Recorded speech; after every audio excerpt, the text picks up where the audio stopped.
Hello and welcome back once again to the car. So it's been a while since I've done a review from here, but I have people at my house and I can't find any time to just sit there and review anything. So also sorry about the glare over here. Let me see if I can fix that.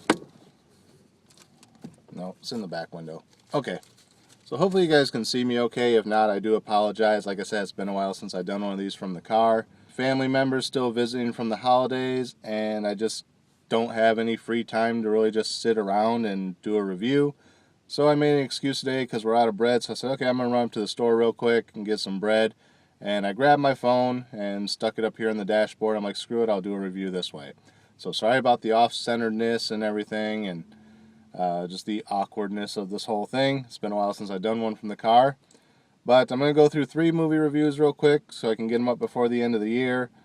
So you'll probably see them back to back to back. Probably a couple of them in the same day at least, just so I can get them up before the end of the year. First one up was I finally got around to seeing Nocturnal Animals. So for those of you who don't know what Nocturnal Animals is about, I'm going to pretty much spoil a large part of the movie because I don't feel that I can really talk about it without spoiling the movie, if that makes sense. We start out with the female lead, whose name I forget. I don't even really remember the actress's name, the redheaded chick. She's living her life. She's an artist or whatever. She's, kind of high class, has a rich husband who, for some reason, is going broke because he can't close off this deal at work. And they're kind of having issues, and one day she gets a manuscript from her ex-husband, who's a writer, called Nocturnal Animals. So she's reading through it, and reading through it, and reading through it, and that's basically the movie. Is as she's reading through it, you get to see what she's imagining and what the story is. And it's basically a character based on himself and her and their relationship to a degree. And the story is that they're going on vacation or something, and their daughter decides, why stop and sleep for the night when we can just drive straight through and be there and have another day to have fun and do whatever. So as they're driving through the night, there's another car on the road that keeps blocking traffic. So they finally get around it, and then it comes running up behind them, so they get scared. And then it goes around them and slams on its brakes, so they hit it. So then they have to stop because there's been an accident. Through the course of everything, the guy's daughter and wife get kidnapped.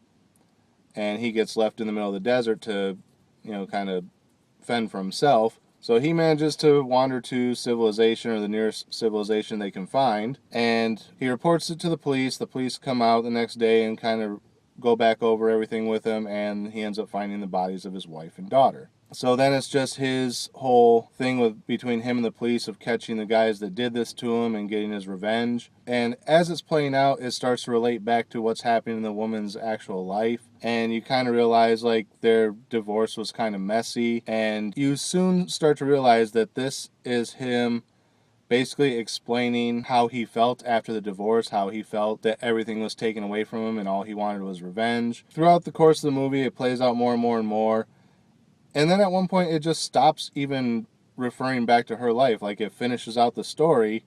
And then we go back to her life, and it's her saying, I read sending him an email saying, I read your manuscript. I would love to meet with you and discuss it. I have a lot of things to say, a lot of questions about it. And him writing back saying, sure, name a time and place. And then, spoilers, big spoilers here, the end of the movie is her sitting in the cafe waiting for him for the entire day, and he never shows up. And then credits. We never get any resolution between her and her current husband.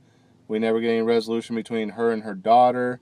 And we never get a resolution between her and him, other than he stands her up. And it does kind of talk about that earlier in the movie, because when she first brings up getting a divorce, he says something to her about, you need to be careful of what decisions you make in your life, because sometimes once something's gone, you can never get it back in any way. So that's kind of playing into him staying her up as you had your chance with me, and I'm not going to meet with you just because your life is shit now.